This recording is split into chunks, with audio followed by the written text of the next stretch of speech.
If you're in Southern California, listen to the program, please make sure you buckle up and drive safe. Coach John Kentera with you, our bi-weekly podcast, and we're in talks about extending this podcast once we get into baseball season. But right now, we're doing it on Monday and Fridays at 10 o'clock, and always appreciate your comments. We're over 3,000 viewers now, over 3,000 subscribers, and I would ask you, if you haven't subscribed, it only takes a few seconds. If you'd subscribe, doesn't cost any money, would really appreciate that. Hit like if you like the program, and I would imagine if you're subscribing, you like the program. We got a lot to cover today. It's going to be a big weekend. We got Super Bowl 59 we're going to get into. We have new Pro Football Hall of Famers with a San Diego flavor, but a lot to get done. Want to remind everyone you can follow us on YouTube and, of course, on Facebook. You can follow me on Facebook at John Kentera, and you can follow me on X at Coach Kentera44. We're going to get to some of your questions today, so if you're out there watching live right now, go ahead and type your questions in. We'll drop those in throughout the course of the program. But I'm going to start off, as I normally do, talking about our San Diego Padres. Well, yesterday, Major League Baseball owners made it official, unanimously voting in Peter Seidler's older brother, John Seidler, now the team chairman. All the pressure falls on him. And we know the Seidler brothers have not had a great offseason from the standpoint being sued by Peter Seidler's wife, Sheila Seidler. She wants control of the ball club. And I've had a lot of people, after this unanimous vote came down yesterday, ask me what I think is going to happen with this ball club. Well, Rob Manfred, the commissioner, said that he doesn't see the Padres being sold. Now, that's what he says. We'll have to wait and see where that goes. We'll have to, just sit back and see where it goes. But from what I've been told and what I'm looking at, unless they start trading off players like Dylan Cease or Michael King or Luis Ariz, Padres are still going to have one of the top 10 payrolls in all of baseball. That's pretty good. That's pretty good. And again, they got a real bonanza with what Jackson Merrill was able to do last year. I mean, they got to pay him, about $1 million, if it's even that this year. I mean, they've got him this year and 4 more years under control. And then a lot of people are saying, well, when are you going to make a proposal to Jackson Merrill, sign him long term? I think everything's on hold right now. I think we've got to take a wait and see attitude. But what I think will happen is I think it's going to stay pretty much status quo. We know right now the Padres have only signed one true free agent. It was a guy that they had at the end of last year in Elias Diaz. They gave him $3.5 million. You've got some players that are going up in price, guys that went to arbitration, got a little bit more money. So that payroll, I got to believe, is going to be over $200 million. And we know the Padres would like it probably at about 190 or maybe even a little bit less, but I think it'll probably be at about 200. But as far as the Seidler brothers are concerned, I think they're just going to keep steering the ship forward. I don't necessarily think they're going to go backwards too much right now. I think what they've got, they're going to have to go into the season with. And I was out to dinner on Tuesday night with a lot of baseball people, a couple of former Major League scouts, a couple of former Major League players, and a lot of people in the know in Major League Baseball. And we sat around at this table and we talked about, what the Dodgers have done. And I'm going to share exactly what the Dodgers have done. I don't think any team ever in the history of baseball has signed the ability of players like the Dodgers did. We know they spent a ton of money, and we know they're way over the salary cap, but they brought in some unbelievable players. You would think a team that won the World Series, and granted, they lost a few guys, but you would think they would go pretty much with what they have and maybe add, 2 or 3 players and not, and break the bank. But what the Dodgers did this offseason is unprecedented. And everybody's kind of panicking. I don't think the Giant fans are panicking all that much. I think they're just kind of putting their team together. I think they're concerned about their team up in San Francisco. They bring in Willy Adames, and they've got some good young pitching. They're hoping that they can find a way to score enough runs, but they're going to put, I think, the bulk of the load on their pitching staff in San Francisco. Arizona is going to be a problem. Diamondbacks are going to be a real problem. They've got a good, I think, very balanced baseball team. And then there's Colorado. And that's been a nemesis for the Padres. I mean, every time we go, we play Colorado, we figure, oh, well, we're going to, sweep them, or if it's a 4-game series, you're going to win 3 out of 4. It doesn't happen all that often. Buddy Black's teams always play well against the Padres. And I think we got to be honest. We got to be honest here. I don't think the Padres can win the division. I really don't. But I do expect the Padres to be a playoff team. And we'll get into that in a minute. But, going back to John Seidler and the Seidler family, with Sheila Seidler right now, it seems like over on the sidelines, waiting for her day in court. I think Padres is going to kind of keep doing what they're doing.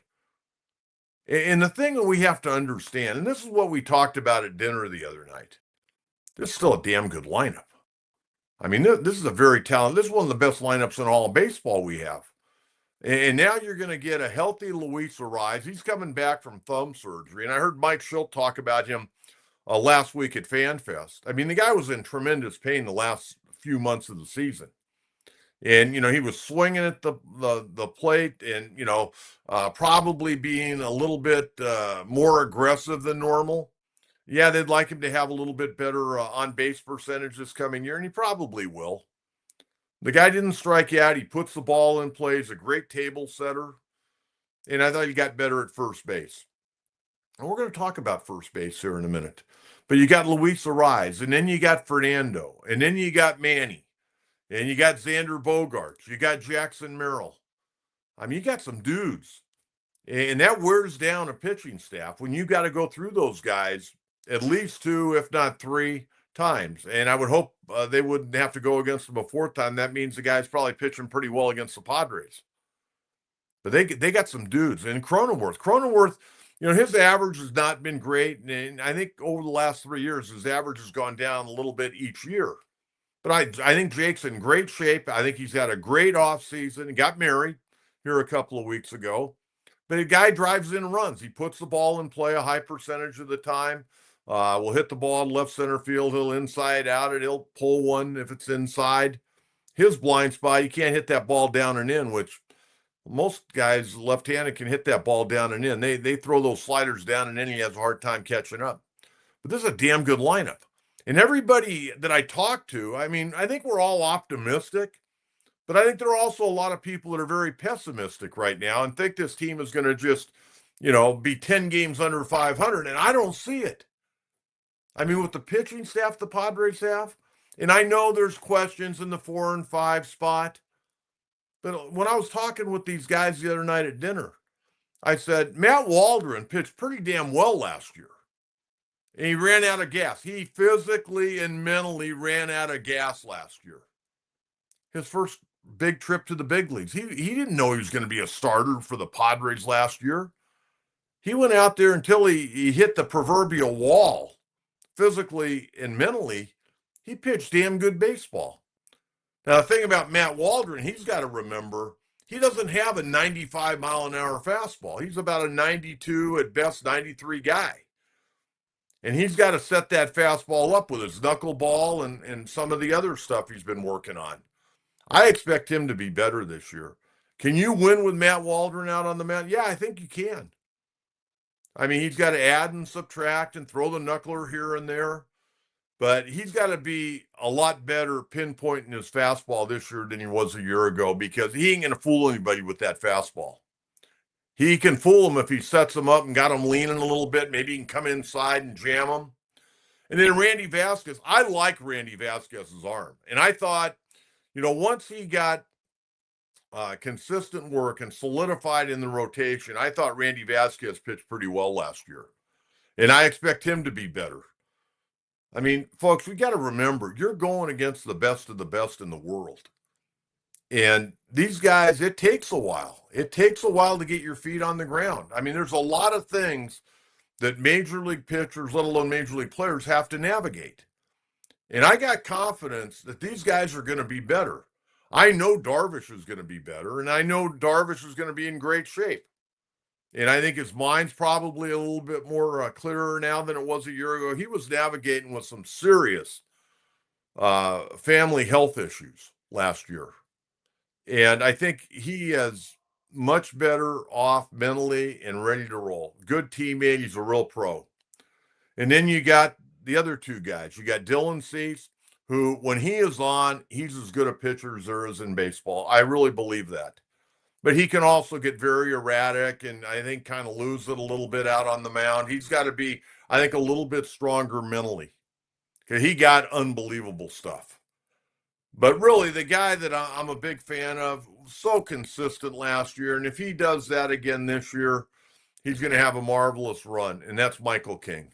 Michael King, I mean, he was everything you could have wanted when he came from the New York Yankees and much, much more.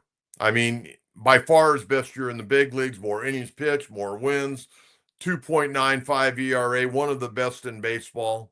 And then you got Johnny Brito, who came over with King in that deal from the Yankees. They stretched him out in AAA there at the end of the year. I think he'll be better. Got to stay away from the long ball, has a tendency to give up a few too many home runs. And you never know who else they might throw in there. They've already said Adrian Morehome's going to stay in the bullpen. But, you go back once again to the ownership. And that's going to be the big focal point until they figure out what is going on, who's going to run this ball club long term. And I'll be honest, I think it's going to be the Seidler family. I really do. I think these guys are not dumbbells. And I don't think that they would kick Shield to the side unless that's what Peter wanted. But we'll see. It should be very simple. Get out Peter's trust and read the trust in court and let the judge decide. Yeah, that's about where it's at. Okay, Dara, thank you very much. I very much appreciate that. That's very kind of you. Hey, Coach, I'm very optimistic. We had a lot of injuries last year. If all our stars are healthy, I see another 90-plus win season. Is that enough for a wild card spot in the stacked National League? I think so. If you go back, Darren, again, thank you very much for that super. That's very kind of you. I very much appreciate that. If you go back and look at the standings from last year and then start taking a look at who did what, I think Padres are there. In fact, I'll tell you this. I think right now, unless, everybody has a bunch of injuries in the West, I think there's 3 teams coming out of the West in the playoffs this year. I think the Dodgers, Arizona, and the Padres. If I had to predict right now, I would have to say the Padres are going to finish in 3rd place. But I think they can get to 90 wins. I know Pacoda's got them like at 84.5 wins. I see them winning more than that. But again, guys have to stay healthy. I mean, right now with pitchers and catchers going to report on Tuesday, everybody's going to go 162-0. Okay? Everybody's going to go 162. When you show up at spring training, man, you're gonna do this, you're gonna do that, and then things become real once you get into the firing lines when the season starts. But pitchers and catchers, that's like Christmas in February for me when the pitchers and catchers report. And I think a lot of the guys are already down there. I think they're already down there working out. They're ready to go. I mean, I think the Padre pitchers, I think they all feel like they have something to prove. I think Darvish has something to prove because he missed a lot of last year. I think Cease wants to be more consistent. King just wants to do what he did last year. And then you got Waldron. He wants to bounce back. I mean, he ended up, as well as he pitched, and things really eroded. The wheels really came off for him. Even when he went down to AAA, his numbers weren't good in AAA. He was just tired. And he's going to be better, like I've been saying. I really believe in Matt. Well, I like his delivery. I like his mound point. There's a lot to like about Matt Waldron. And I know people just look at numbers, but I've worked with pitchers a lot at all levels and getting guys ready to go to spring training over the years. There's so many things to work on. You're never completely satisfied with your performance. I don't care how good you go out there and pitch. you always want to do something a little bit better. You may have had gone 7 innings and you had a couple of pitches working, but you're disappointed because that third pitch just wasn't working that night. Why wasn't it working? Let's go back to work in the bullpen. So pitchers and catchers, I know everybody says, well, spring training's too long. Well, for pitchers, it's not. You got to log some innings. You got to go out there and work a little bit. And the thing that's different now from years ago, it used to be like when a guy would go out in the 70s and 80s and they'd make their first start of the spring, they'd throw 3 innings. Now guys are throwing like 1 inning, maybe two, or they'll get into that second inning and they get to the pitch count and they take them out. You got to build up. And I would hope if these guys have been throwing, when they get to their first game, and by the way, that'll be the charity game against Seattle on February 21st in Peoria, you would hope they could go more than 1 inning. I mean, 1 inning is not even a bullpen workout. I mean, go out there and throw 3 innings. But most organizations now, they tend to walk a little bit slower with the pitchers. But spring training is 6 weeks because pitchers need that type of work. Okay, so Tuesday is going to be a big day. They report, but like I said, a lot of guys have been working out. They've been over there in Peoria now for 5, 6, 7 days. Okay, let's get to AJ Preller. And with all the ownership issues right now, you know, AJ has been very quiet. Yeah, he talked at FanFest and he talked about how they'd like to add maybe a couple of bats. And I'm going to talk about those bats here in a minute. He'd like to add an arm, and I don't know how he's going to get an arm without paying some money. And there's really not a whole lot out there right now. And I think every day that goes by, it probably gets a little bit cheaper for the ball clubs. But, you know, I was looking at some of the free agent guys that are still out there. And I brought this guy's name up a while ago, and that's Anthony Rizzo. Anthony Rizzo, I think, would be a great fit here. Now, I know you've got Luis Reins, but we know that Rizzo had a bunch of injuries last year. He has had a back problem. He had 2 broken fingers last year that he tried to play with. I had a bad year with the Yankees, but he's a gamer and he's a great team guy, great on base guy. I mean, if it's 1-2 or 0-2, he'll just stick his elbow out there and get hit by the ball and go down to first base. Anthony doesn't have the power that he had, you know, a few years back, but he's a winning ball player for me. And if the Padres could bring him in at a fairly cheap price, because I don't know who else is going to sign him right now, I'd go get Anthony Rizzo, let him play first, let Arise be the designated hitter. That's what I would do. Now, some of the other guys that are out there, you got Mark Canha, who's been a pretty good major league player. And he got a little bit of pop, but he knows how to play. Another guy that really knows how to play the game. He can play left field. He can play first base. He could DH. I mean, Mark Canha is a nice ball player, and he can help any ball club. And I think he's got to be on the radar because he's still out there. Now, there's a lot of things on the internet right now that the Padres are going to sign Jason Heyward. I wouldn't mind that. Jason Hayward's a good outfielder. And he'll run into one occasionally. A left-hand bat, good guy, good team guy, been on winning ball clubs. How do you feel about Jason Heyward? Would you like to see him bring him in? Now, the other guy that's out there, and there are a couple of other guys, David Peralta's still out there. And I watched some tape the other day of Peralta swinging the bat in the cage. Looked really good. Guy's going to be 38 years of age. But he did a nice job for the Padres. Hit 263, drove in some runs, hit a few home runs, played, you know, relatively nice outfield when he was given that opportunity. David Peralta, I think, is a winning ball player. And then the other guy, and I don't know if this guy really fits in San Diego, and that's J.D. Martinez. You know, I would have liked to have got him last year. They weren't able to get him. He ended up, you know, signing late with the Mets, and his numbers were okay, but they weren't like they were the year before with the Dodgers when he drove in 100 runs. And J.D. Martinez is pretty much one-dimensional now. He's a DH, not going to play the outfield any longer. And that wouldn't be a bad guy, but if you realize Arrive's going to have to be your primary first baseman. So tell me, of those guys, who would you like to sign?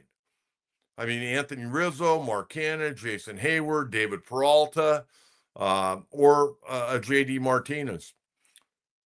Joshua, I think that's a great call.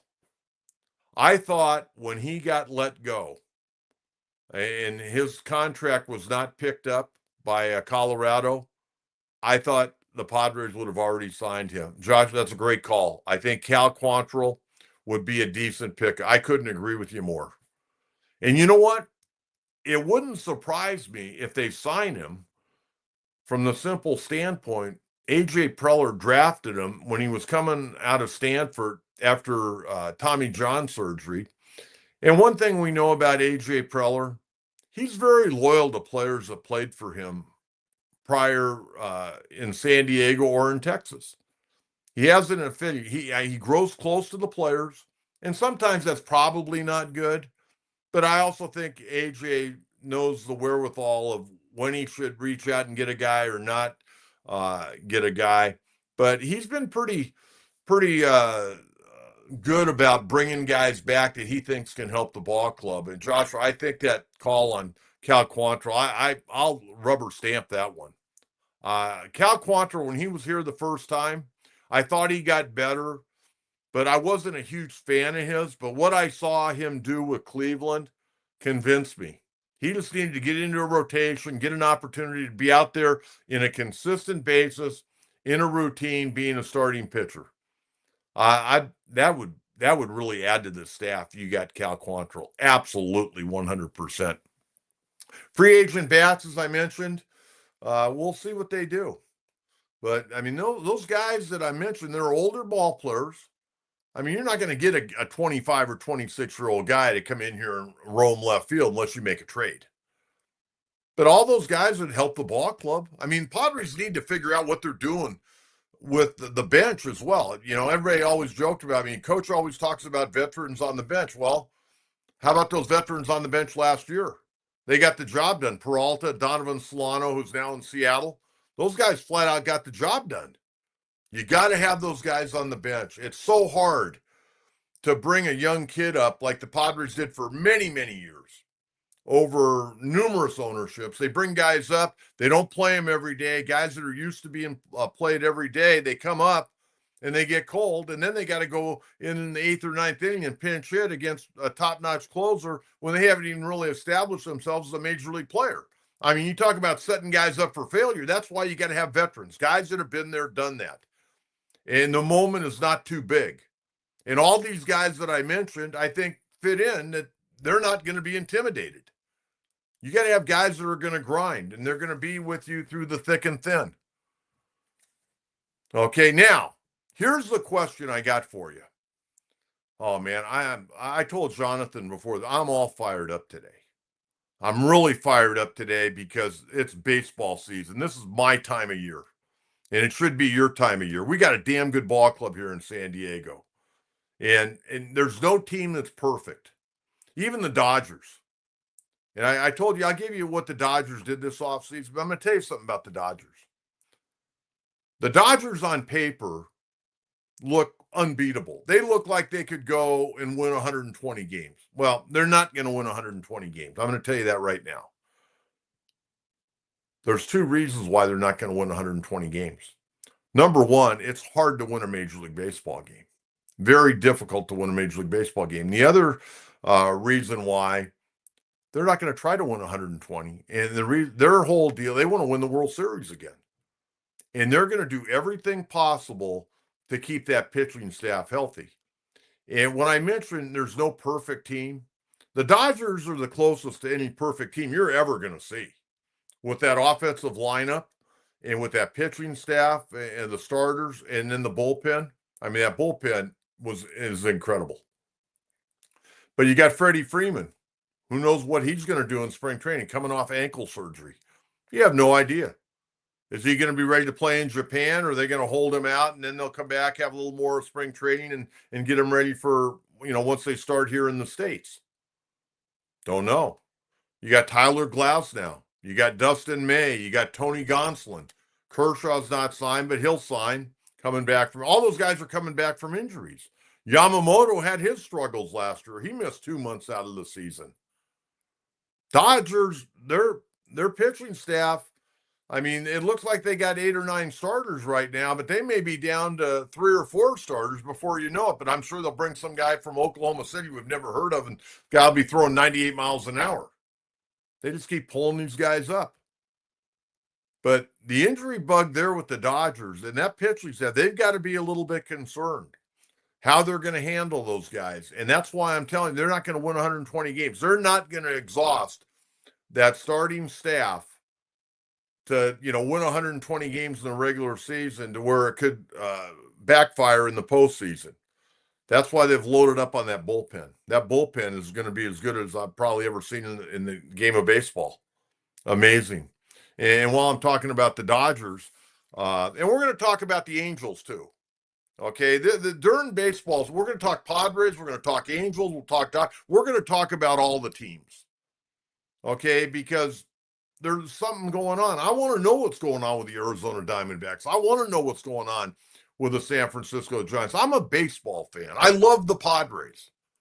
And everybody that knows me knows I love the Padres.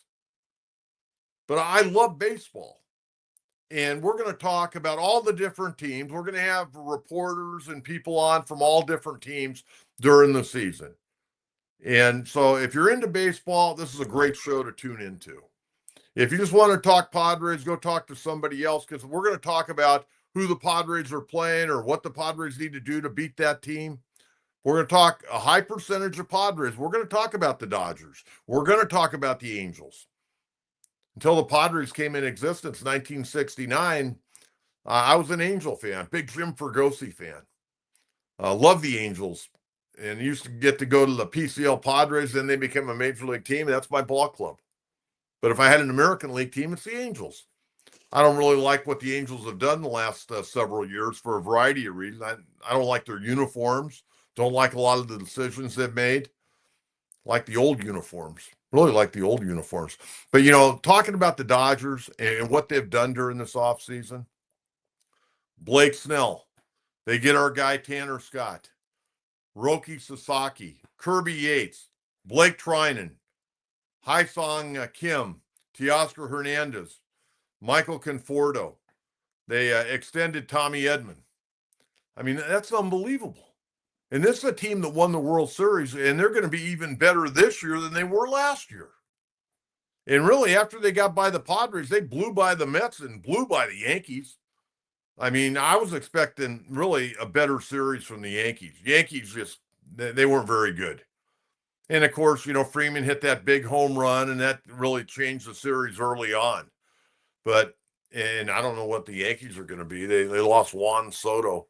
I wonder what Stephen Cohn there in New York is thinking right now. He spends all this money on Juan Soto, $700 million for Juan Soto. Are you kidding me? Man, I just like to have $1 million. I just like to have $1 million. Wouldn't that be great to have $1 million, let alone $700 million? Amazing. But man, it's our time of year, man. Yeah, we're going to have this weekend. We got the Super Bowl coming up. And then next week, it's going to be baseball, and more baseball. So excited about the upcoming season. But what do you fans expect? And if you're online right now, give me your thoughts. I mean, do you think this team is going to be 81-81? They're going to win 93 again? They're going to win 78 games? What do you think? What is your prediction for the Padres? Do you think they can compete with the Dodgers in the division? I don't think so. Dodgers are really built to blow everybody out in the regular season. But, man, once you get to the play, we know it. I mean, the Padres blew it so bad last year. They blew it so bad. It was so discouraging.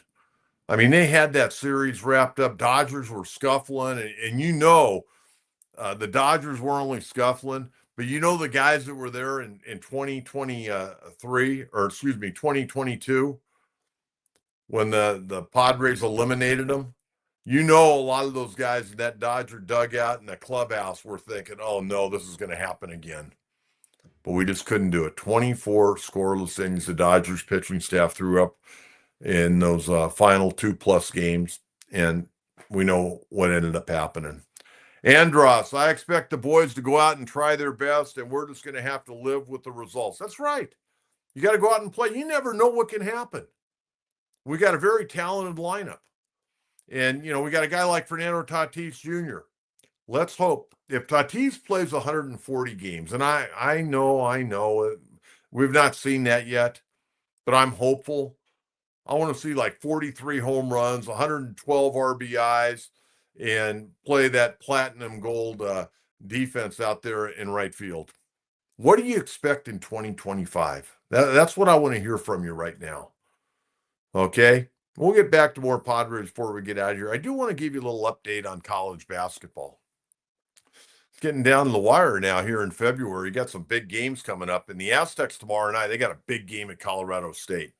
Colorado State's 8-3 in conference play. Aztecs play there tomorrow night at Moby Arena at 7 o'clock. Aztecs are a good team, but they're going to have to play better in the first half on the road. If not, they're going to come home with a loss tomorrow night. They've been a good second half team, but they've got to get in there, and this is their only game this week. They should be in great shape, very fresh. They got to go in there and take care of business against the Colorado State Rams, who, again, they're right there with the Aztecs at 8-3. New Mexico's winning the conference. They're 11-1 right now. They're playing great basketball, so we'll see what happens with the Aztecs on Saturday night. Now, last night, as a lot of you know, I call the UC San Diego games on ESPN Plus. And last night, a really big game for UC San Diego. They were playing UC Riverside that won 5 in a row, and they had beaten UC San Diego earlier in the year. They'd also beat Irvine. They gave Irvine, the Anteaters, their only loss in conference play. And I talked to Eric Olin, the head coach, after the game. I go, man, I don't know how you guys were leading at halftime. They were up by 2 points at halftime when Riverside pretty much outplayed them the entire first half. And then the Tritons came out in the second half and went crazy. Aniwa Tate Jones. If you like old school basketball and guys that got all the post moves and every move known to mankind, Aniwa Tate Jones, a senior forward from New Zealand for the Tritons, had 28 points. Last time against Riverside, he had 32. This kid is one of the best players in the West Coast. There's no question about it. Averaging over 19 a game, just a really clever basketball player. And the Tritons ended up winning 91-71. They blew out a really nice Riverside team that had won 5 straight, and it started with the win over the Tritons, and then they beat Irvine. But they'd won 5 straight, and they got smacked last night big time by UC San Diego. Now, tomorrow night, this game's going to be on national TV on ESPNU.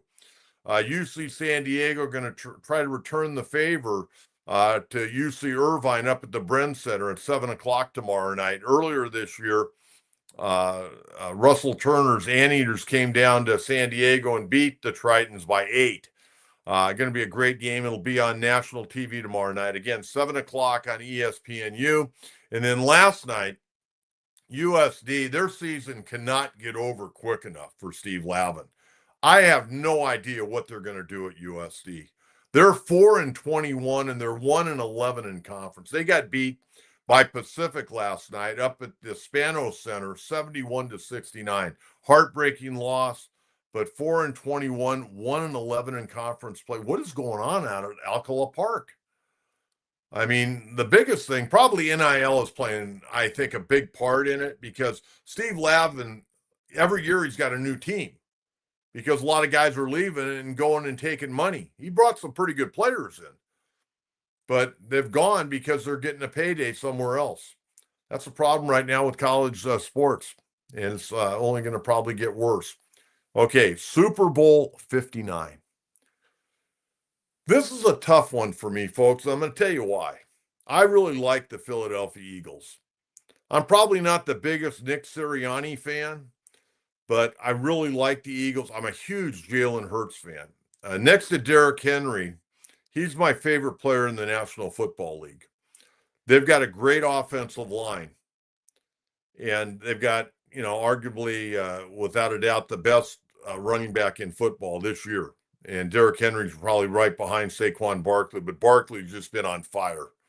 And that offensive line's great. They got a good defense. I got to go with Andy Reid and the Chiefs. I know 2 years ago they beat the Eagles, and they've won two in a row. They're trying to be the only team to win three in a row. I got to go with Mahomes, Kelsey, that offense. But Andy Reid, I think it just, he's got the Midas touch. And he's just such a professional. And I was trying to think this morning. I was on with Paul Rudy and Lauren Finney this morning on KUSI. And Paul asked me who I thought was going to win. And put it this way. If the Eagles win, I'm not going to be brokenhearted. I'll be happy for them, and I'll be happy for my former colleague, Bill Werndell, who I love like a family member. Love Bill Werndell. One of my favorite guys I've ever worked with. I had more fun with that guy than you should be allowed to have. We had so much fun over the years. And he'll be there at the Super Bowl, and I'd love for him to get a Super Bowl win. And if they win, I'll be fine with it. And Jalen Hurts, a lot of people have dogged him. I've always liked him, but I just think you got to go with Kansas City. I think right now they're a 1.5-point favorite. I just think the intangibles probably lead to Kansas City, even though I do think Philadelphia is a better football team. But Kansas City, they keep winning these tight ball games. Maybe it'll run out on Super Bowl. Maybe they'll end up losing a game by 3 points or 1 point. Maybe they'll get blown out. I mean, they've been playing such tight ball games all year long. It's been crazy how many games they've won. But I got to go with the Kansas City Chiefs. But again, if the Eagles win Monday, I'll be happy. I'll be very happy. Okay, want to talk about the Pro Football Hall of Fame. Last night I mentioned I was at the basketball game, calling the basketball game, and unless I get a text message from my family, I'm pretty much focused on calling games and getting all the stats and stories before tip off. So I get home last night at about 9:45, grabbed a little something to eat, went upstairs, getting ready for bed, and of course I got to look at the last thing before I go to bed. What happened in sports tonight? Well, my Lakers won again. Doncic, by the way, not going to play tomorrow. He's going to play Monday, I guess, against the Utah Jazz. Just not quite ready with that cap. The Lakers are playing great. They're 11 games over 500, so I'm happy about that. But the Pro Football Hall of Fame announcement was last night. And our guy, Antonio Gates, gets voted into the Pro Football Hall of Fame as a San Diego Charger. So excited about that. Good guy, by the way. Great guy to cover. Wasn't a guy that was a braggart, never, really outspoken. Just came in, did his job, good teammate, big smile on his face. 955 career catches, 116 touchdowns. That's the most ever in the National Football League. Now, someday that record will probably be broken because they throw so much now. But 116 touchdowns, and most of them by Phillip Rivers. So congratulations to Antonio. And it was a great day for San Diego football. Eric Allen finally getting the call from the Pro Football Hall of Fame, the great cornerback. He played with the Eagles. He played with the Saints. He played with the Raiders, 54 career interceptions. Very happy for Eric Allen. And I said to Paul Rudy this morning on KUSI, the first thing I thought of last night when I saw Eric Allen, I got voted into the Pro Football Hall of Fame, was his head coach out of Point Loma, Benny Edens. Benny was a great guy. He was one of the very first people I ever interviewed back in 1987 when I got on the radio. The first guy, first athlete I ever interviewed was Dave Roberts, the Dodger manager. He was a sophomore quarterback, and Craig Bell, the football coach at Rancho Buena Vista. Then the second week, I went out and I interviewed Benny Edens, and Benny was a great guy. And I know he's smiling down on Eric Allen and his family today. And then Jared Allen went in, no relation. Great defensive end for Kansas City, Minnesota, 12 years, 136 career sacks. I thought he was a no-brainer. He was tough. And then Sterling Sharp. Now, I'm going to tell you something about Sterling Sharp. There's some people say, well, he didn't play long enough. Well, he played. His career was cut short because of a neck injury. But he played with the Packers from 88 to 1994 and had to retire. And he led the NFL in receptions 3 times in his career. And 2 of them were his final 2 years. He had to retire because of the neck problem. And he was guardable. He was an unguardable receiver for the Green Bay Packers. I thought that was good. You know, it's like Patrick Willis, the great linebacker from the 49ers who went in, I think last year. Um, he played like 8 years, or he was like all pro almost every year. He was a guy that I thought should go in. I mean, it takes a toll on your body when you're in the National Football League. Uh, I saw Josh Allen won the MVP over Lamar Jackson. How do I feel about it? I had somebody ask me earlier this morning, how do I feel about it? I guess I'm okay. I think if I was voting, I would have gone with Lamar Jackson. How about Saquon Barkley? I mean, how come then he factor in running backs? They don't have a chance any longer, I don't think. But Josh Allen, I'm okay with it. But I think Lamar Jackson, but you know what? He's won a couple. Hadn't he won two now? So they give Josh Allen, who's good player, great player, you know, better with his, I think, legs and his arm. They got to get him some receivers, a little bit better receiving core in Buffalo. But I was okay with that. And then a kid that I love his family. I had the opportunity to call every one of his college football games. That's Kevin O'Connell, Minnesota Vikings head coach, National League or National Football League Coach of the Year. And I sent Bill, his dad, a message last night. Very happy for the O'Connell family. Good people. Kevin played at La Costa Canyon and then at San Diego State and then played in the National Football League. And his career is only starting. He's going to have a great career, and he's a great guy. And the thing that I like most about the O'Connells, they're just genuine people. And Kevin, he's the same guy as he was when I used to stand on the sidelines with him when he was a senior at La Costa. I remember Tom Kraft was the head coach. And Crafty goes, hey, you got to talk to O'Connell a little bit. He's coming to practice today. So I stood over on the sidelines for about an hour and a half and talked to Kevin about he was going to either go to San Diego State or Colorado. And I told him all the reasons why he should come to San Diego State. He came there, he played, for Tom Kraft, and then Tom got let go and he played for Chuck Long his final year, but just a marvelous guy, marvelous young guy, and got a great family, and very happy for the entire family. Okay, now, if we got other questions, we'll put those up right now. Also, we're going to throw a couple of questions up here from our prior show. Okay, let's get to Pat Don. I just wish the MLB offseason was as fast-paced as the professional leagues, as other professional leagues. It'd be nice to have more clarity as to what teams may look like opening day with 2 weeks until spring training. You know, Pat, I can't agree with you more. And I think general managers would like that as well. You know what they could do?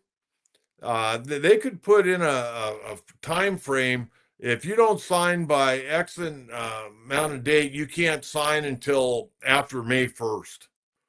And I think you get teams to work a little bit faster, and I think players and agents would work a little bit faster. You know, have a free agent opening, which they do, and then you have a closure. And then if you sign after that closure, you can't play till a later date. So not only would that hurt the ball club that signed you, you also wouldn't be getting as much money. And I think you'd see guys sign a little bit quicker. But I will tell you this, something funny's going on.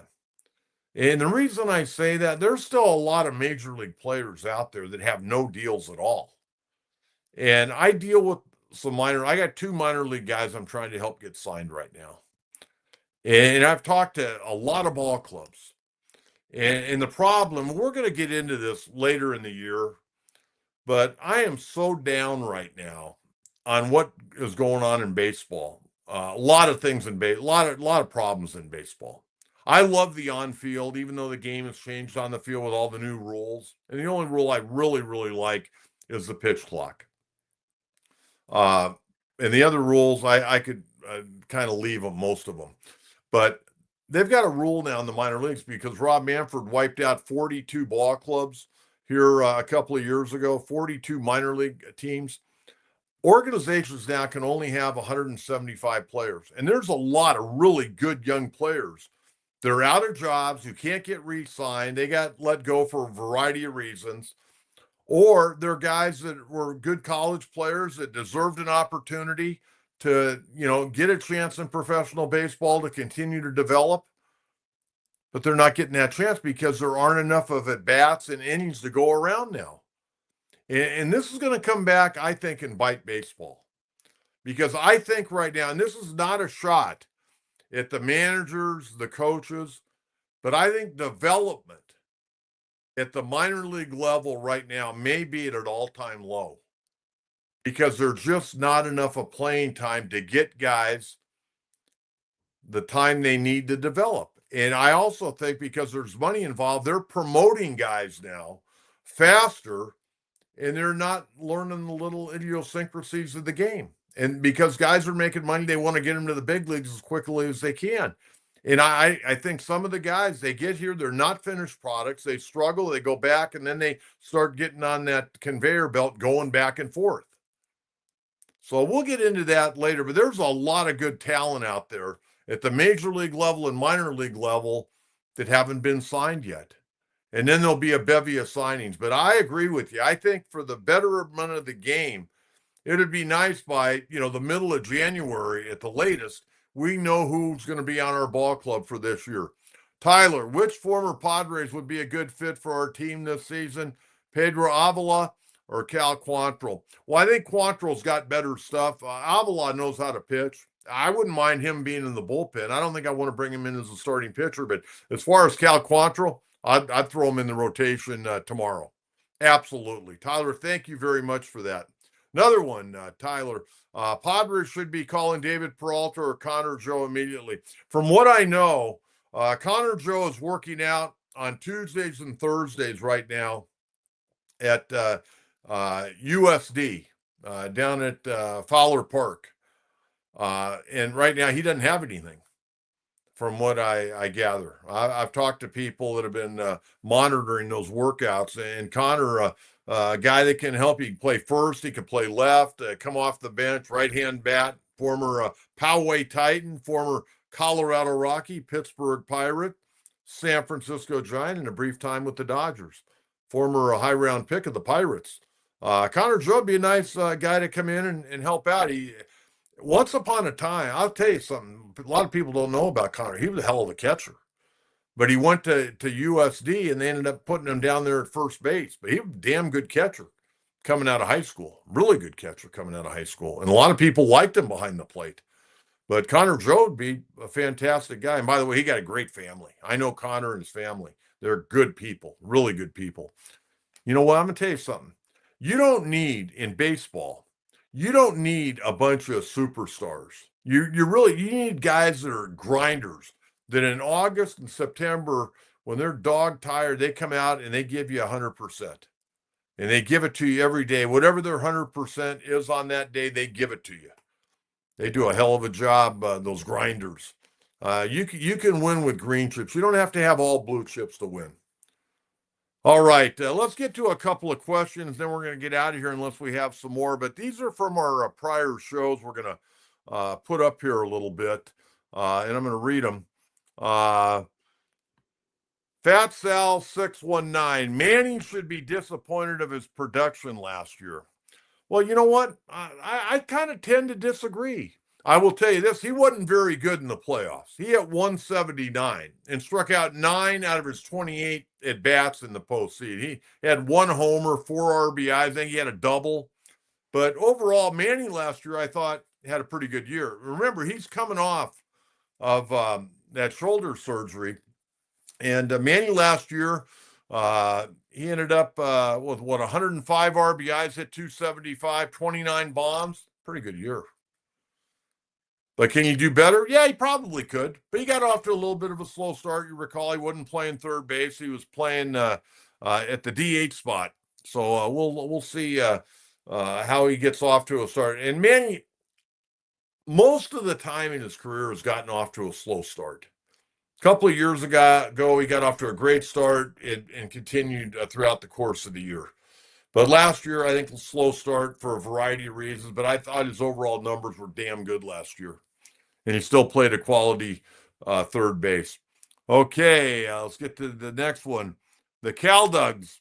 Big John, you the man, coach. Love your podcast. Been watching for a while. Love your insights. Respect from Tinseltown. Yeah, like I said, I know a lot of Dodger fans tune in. Got great respect for the Dodgers. But being a San Diego boy, I want to beat the hell out of them. It's that simple. I want to beat the hell out of them. But you know what? It's 66 plus years. I live for those Dodger Padre games. And that's why they only play, 11 times now? I liked when they played 18, 19 times a year. I mean, those are like my Super Bowl when those guys go at it. Omarla, I'm a big Tatis fan and agree with his statement, but it's all still latent potential. He needs to have a solid run of 4 or 5 fantastic MVP caliber seasons to back up statements like these. I agree.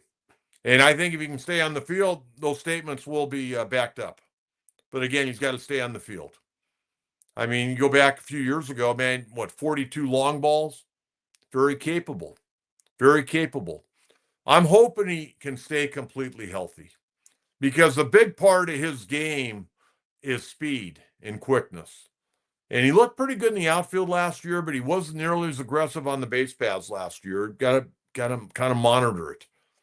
But he's a guy with this new rule, especially where he can only go over to first base twice. He's a guy that could steal 50 bases if he wanted to. I don't think he will. They're going to try to keep him healthy. It's more important to keep that guy healthy than worry about stealing bases. Steal a base when it's really going to help you. Don't steal it, if you're up by 5 or down by 5. Steal it when it can help you win a ball game. Don't steal it just to steal it. Health, number one concern with Fernando Tatis Jr. Okay. I want to thank everyone for tuning in. Good show today. And we'll be back at it again. Pitchers and catchers report on the 11th. They'll have their big workout on the 12th. Position players will be in there on the 17th, and we're going to get this thing cranking. Again, don't forget, big basketball game tomorrow night, locally ESPNU, UC San Diego, taking on the UC Irvine Anteaters. Aztecs at Colorado State tomorrow night. Going to be a big ball game, and we'll see what happens. Toreros on the road again at Santa Clara, but again, man, what a disastrous year for the Toreros. But I want to thank everyone for tuning in. Please subscribe, please like, and send your comments. I'll talk to you again on Monday morning. We'll wrap up Super Bowl 59. Have a great Super Bowl weekend, everyone, and thanks so much for tuning in. Bye-bye.